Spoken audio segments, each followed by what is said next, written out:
Praise the Lord. ஒரு விஷயம் கூட இந்த வீடியோ மூலம் உங்களை சந்திக்கிறதுல மகிழ்ச்சி அடைகிறேன்.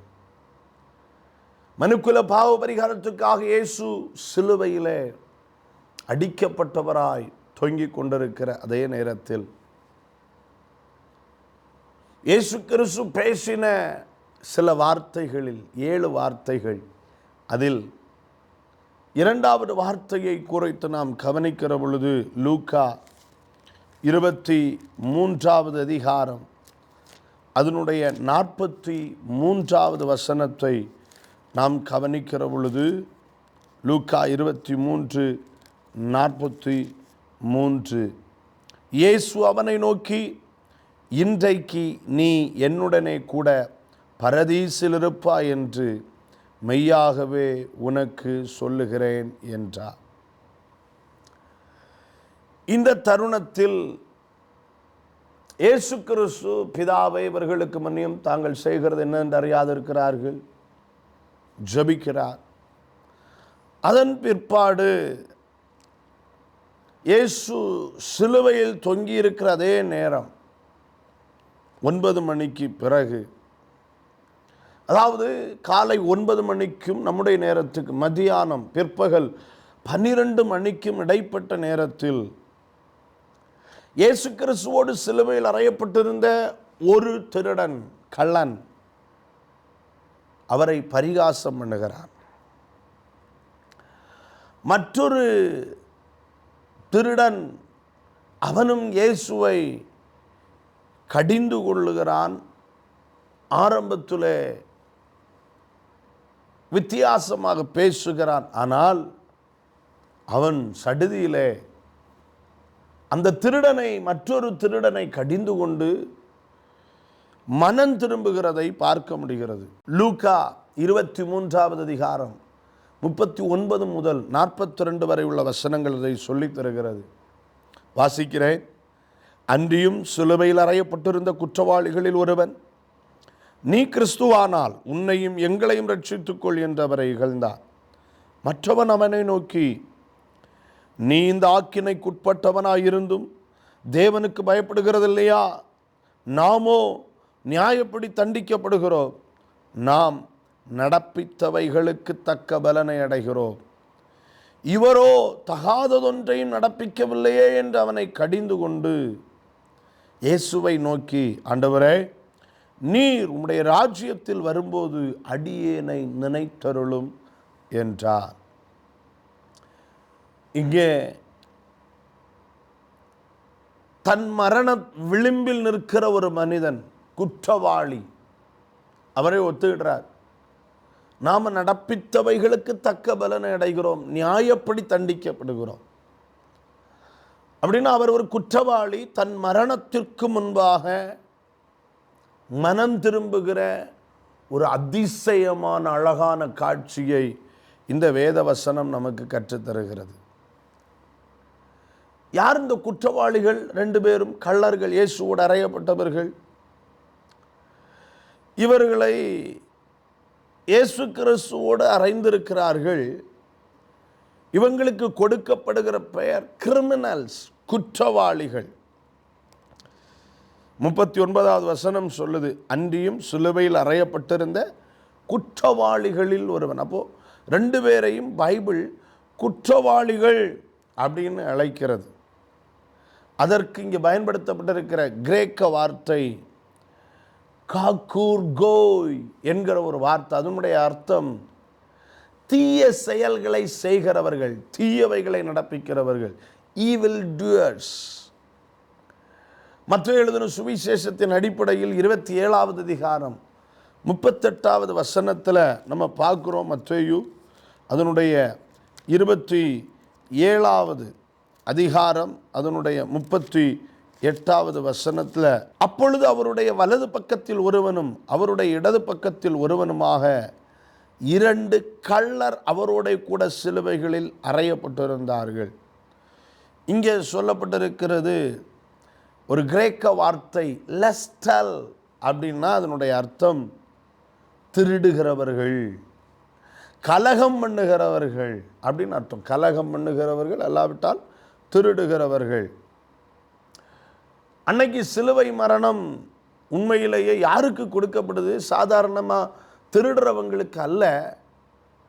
அது பொலிட்டிக்கல் கிரிமினல்ஸும்பாங்க. அதாவது அரசு ரீதியான குற்றவாளிகள், தேச துரோகிகள், கலகம் பண்ணுகிற குற்றவாளிகள் என்றுதான் அதனுடைய அர்த்தமாக இருக்கிறது. இப்போ இந்த ரோமர்கள் வழக்கப்படி இவர்கள் ஏதோ ஒரு விதத்தில் சிலுவை மரணத்திற்கு பாத்திரமானவர்கள். 2 பேரும். இயேசு 2 குற்றவாளிகளுக்கு மத்தியிலே அறையப்பட்டிருக்கிறார். இது எதை குறிக்கிறது?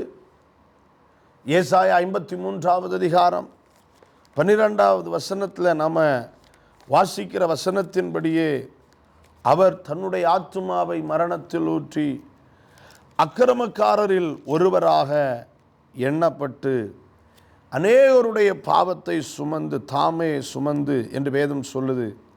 அப்படின்னா வசனம் சொல்லுது அக்கிரமக்காரரில் ஒருவராக எண்ணப்பட்டு என்று தீர்க்க தரிசனம் இயேசு கிறிஸ்துவை குறித்து ஏற்கனவே சொல்லப்பட்டிருக்கிறது. அந்த தீர்க்க தரிசனத்தின் நிறைவேறுதல் சிலுவையில் நிறைவேறுகிறதை 2 கள்ளர்கள் நடுவில் அவர் சிலுவையில் அறையப்பட்டதை காட்டுகிறது. ஏன்? இயேசுவுக்கு வேணா அவரை தனியாக சிலுவையில் அறைந்து கொண்டிருக்கலாம். ஆனால் ஏன் இந்த 2 கள்ளர்களும் இந்த காட்சிக்குள் வர்றாங்க? தீர்க்க தரிசனம் நிறைவேற வேண்டி இருந்துச்சு. இந்த 2 குற்றவாளிகள், கள்ளர்கள், இவர்களில் ஒருவன் இயேசு கிறிஸ்துவை நிராகரிக்கிறான், மற்றொருவன் இயேசு கிறிஸ்துவை ஏற்றுக்கொள்ளுகிறான். He receives Jesus Christ. அதாவது இரட்சிப்பின் கிரியை சிலுவையில் நிறைவேறுகிறது. அந்த சிலுவையில் நிறைவேறின உடனே அந்த இரட்சிப்புக்காக பிரதிபலிக்கிற ஒரு கள்ளனுடைய காட்சி, மனம் திரும்புகிற கள்ளனின் காட்சி.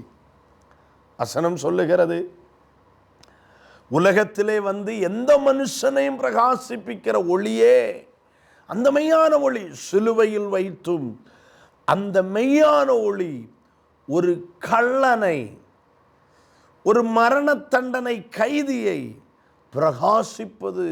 பிரகாசித்திருப்பது எவ்வளவு பெரிய ஆச்சரியம்! அது எவ்வளவு பெரிய ஒரு அற்புதம்! இப்போ நம்ம இதில் நிறைய அதிசயமான காரியங்களை பார்க்க வேண்டி இருக்கிறது. அந்த கள்ளனுடைய மனம் திரும்புதல் மிக முக்கியமானது. அவன் மனம் திரும்பினான். அதை நம்ம இந்த சிலுவையின் காட்சிகளில் பார்க்க முடிகிறது. ஆவிக்குரிய ஒரு மாற்றம் சிலுவையில் மரணத்தின் சற்று முன்பு இந்த திருடனுக்கு, இந்த கள்ளனுக்கு ஏற்பட்டிருக்கிறது. மத்தேயு 27வது அதிகாரம் 44வது வசனத்தில் நாம் வாசிக்கிற பொழுது, அவரோட கூட சிலுவைகளில் அறையப்பட்ட கள்ளரும் அந்தபடியே அவரை நிந்தித்தார்கள். 2 பேரும் நிந்தித்திருக்கிறாங்க. ஆனால் கொஞ்ச நேரத்தில் அவனுக்குள்ள ஒரு மாற்றம் வந்துடுது. அதான் சொல்கிறேன், எந்த நேரத்தில் வேணாலும் அவரால் ஒரு மனிதனை பிரகாசிப்பிக்க செய்ய முடியும். அந்த ஆவிக்குரிய மாற்றத்தை வசனம் அழகாக சொல்லி தருது. இப்போ இப்படி நிந்திச்சவங்க லூக்கா 23:40 வாசிக்கிறோம். மற்றவன் அவனை நோக்கி, நீ இந்த ஆக்கினைக்கு உட்பட்டவனாக இருந்தும் தேவனுக்கு பயப்படுகிறது இல்லையா அப்படின்னு கேட்குறான். அப்படின்னா ஒரு திருடனுக்கு திடீர்னு நிந்தித்து கொண்டிருக்கும் பொழுதே தேவனுக்கு பயப்படுகிற பயம் உள்ள வந்துடுது. எங்கே வச்சு? சிலுவையில் வச்சு. எப்போ? மரணத்தின் விளிம்பில். இதே லூக்கா 23:41 வாசிக்கும்போது அந்த மாற்றம் அடுத்து எங்கே போகுது?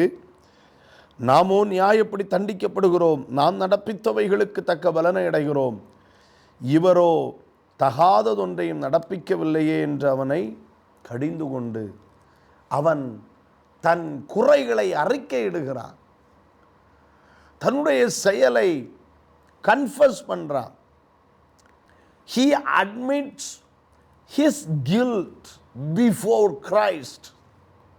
இயேசு கிறிஸ்துவுக்கு முன்பால நான் யாரு, உண்மையை சொல்கிறேன் அந்த இடத்துல. இது ஒரு பெரிய மாற்றம் இல்லையா? ஆவிக்குரிய மாற்றம் இங்கே கவனிக்கப்படுகிறது. இயேசு கிறிஸ்து அந்த இடத்துல அவனுடைய அறியாமையை கவனிக்கிறார். அவன் அந்த திருடன் தன்னுடைய மனம் திரும்புதலை, மாற்றத்தை இயேசுவின் முன்பாக வெளிப்படுத்துகிற பொழுது தன் விசுவாசத்தையும் சேர்த்து வெளிப்படுத்துகிறான். நீங்கள் 42வது வசனத்தில் வாசிக்கிற பொழுது, லூக்கா 23:42 இயேசுவை நோக்கி, ஆண்டவரே, நீர் உம்முடைய ராஜ்யத்தில் வரும்போது அடியேனை நினைத்தருளும்.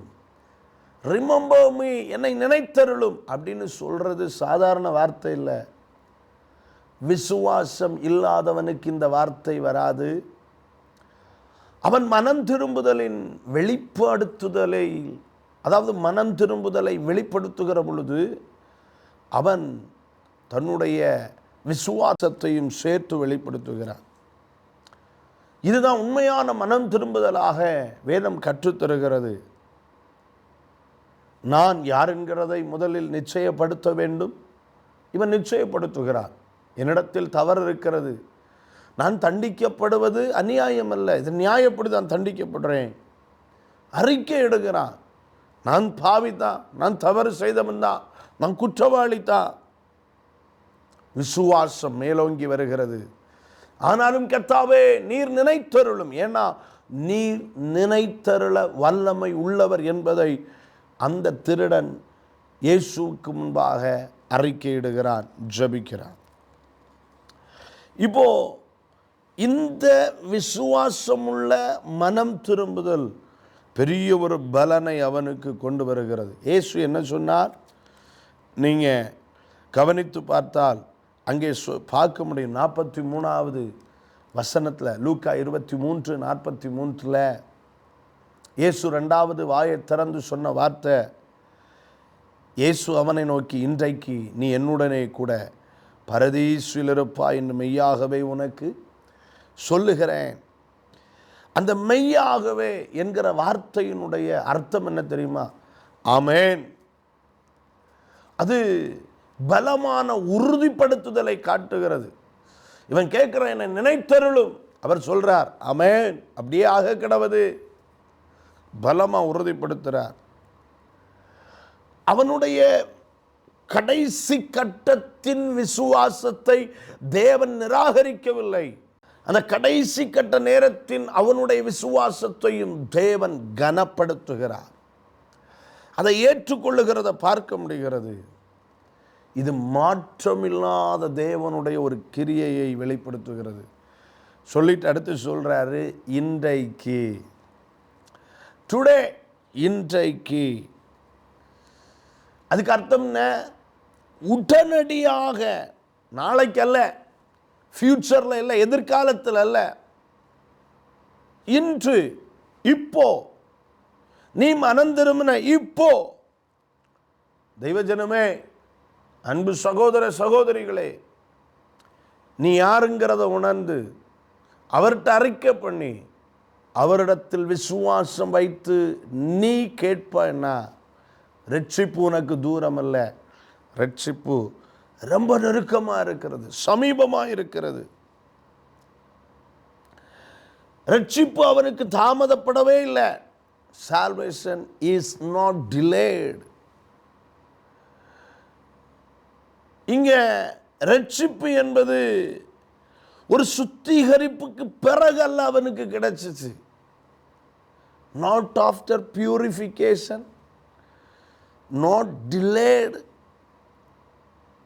அந்த விசுவாசத்திற்கு உடன், அதாவது instant upon faith.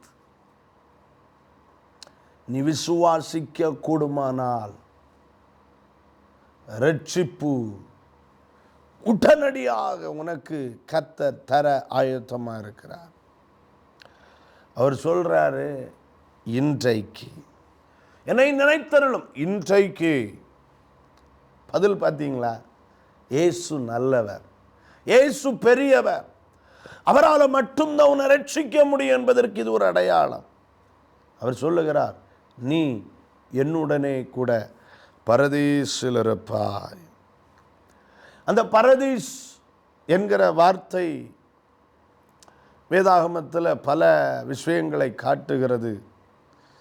பேரடே, அதாவது பேராடைசோஸ் கிரேக்க வார்த்தை, அதுக்கு அர்த்தம் தோட்டம், ஆசீர்வதிக்கப்பட்ட இடம். ஏதேன் தோட்டத்தை சொல்கிறதுக்கு வேதாகம மொழிபெயர்ப்பு முதல் கிரேக்க பழையற்பாட்டின் முதல் கிரேக்க மொழிபெயர்ப்பான சத்து வச்சு இந்த மொழிபெயர்ப்பில் ஏதேன் தோட்டத்தை பரதீசு அப்படின்னு தான் சொல்லியிருக்கு. அதாவது நீதிமான்களின் பரலோக இளைப்பாறும் ஸ்தலம் அப்படின்னும் இதை குறித்து சொல்லப்பட்டிருக்கிறது. வேதத்தில் இன்னும் இதை குறித்து பார்க்கலாம். லூக்கா 16:22 வாசிக்கிற பொழுது ஆபிரகாமின் மடி என்று இதை அழைக்கப்படுகிறது. 2 கொரிந்தியர் 12வது அதிகாரம் 4வது வசனத்தில் இது பரலோக பரதீசு, பரத்தில் இருக்கும் அப்படின்லாம் சொல்லப்பட்டிருக்கிறது. எப்படியோ இயேசு சொல்லுகிறார், நீ இன்றைக்கு இளைப்பாறுதலில் இருப்ப, இன்னைக்கு நான் இருக்கிற இடத்துல நீயும் இருப்ப அப்படின்ட்டு இயேசு இந்த இடத்துல அவனுக்கு ரட்சிப்பை உடனடியாக சொல்லுகிறார். இதிலிருந்து நாம் கற்றுக்கொள்ளுகிற செய்தி என்ன? ரட்சிப்பு கிருபையினால் மட்டுமே சாத்தியமானது. இந்த திருடன் ரட்சிப்புக்காக எந்த நல்ல கிரியைகளையும் செய்யலை.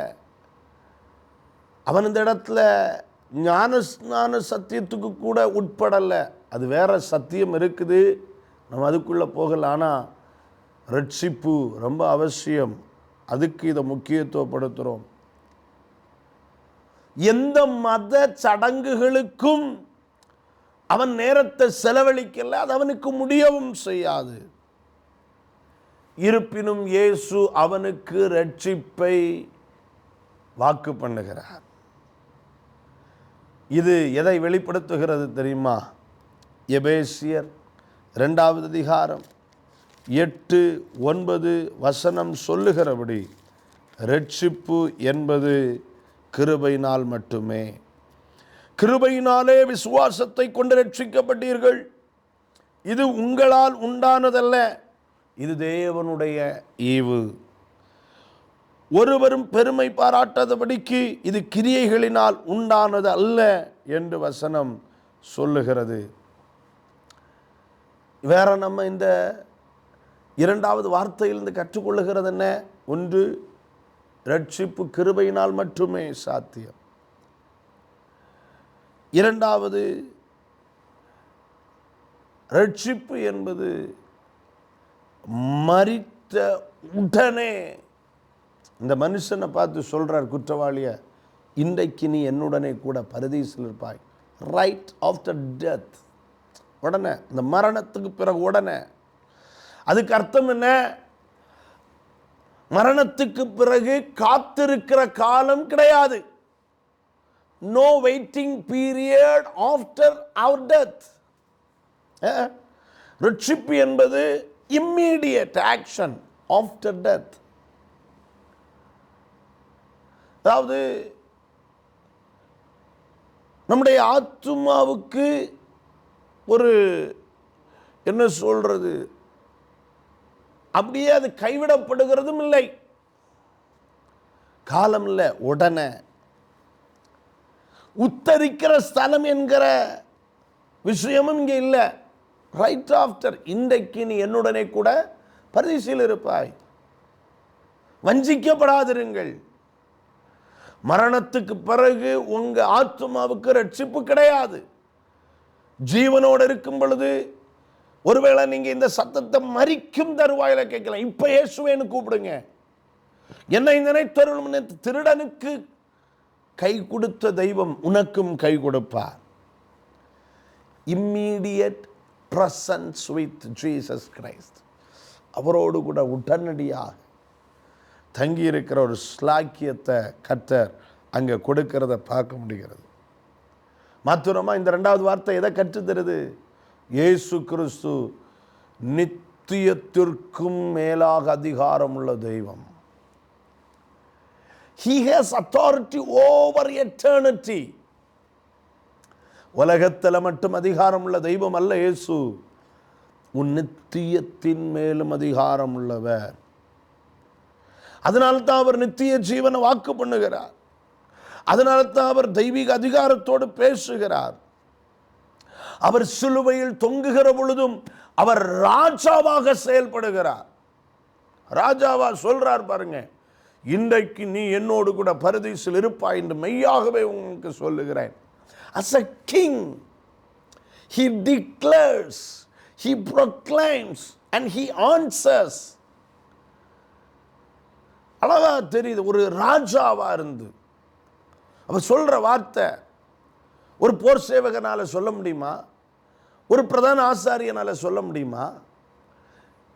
இல்லை இந்த உலகத்தில் இருக்கிற எந்த தலைவர்களாலும் சொல்ல முடியுமா? இன்னைக்கு நீ பரதீசில் இருப்பேன்னு என் இயேசு கிறிஸ்து அவர் சிலுவையில் தொங்குகிற பொழுதும் நித்தியத்தின் மேல் அதிகாரம் உள்ளவராய் ராஜாதி ராஜாவாய் செயல்படுகிறதை இந்த காட்சி நமக்கு காட்டுகிறது.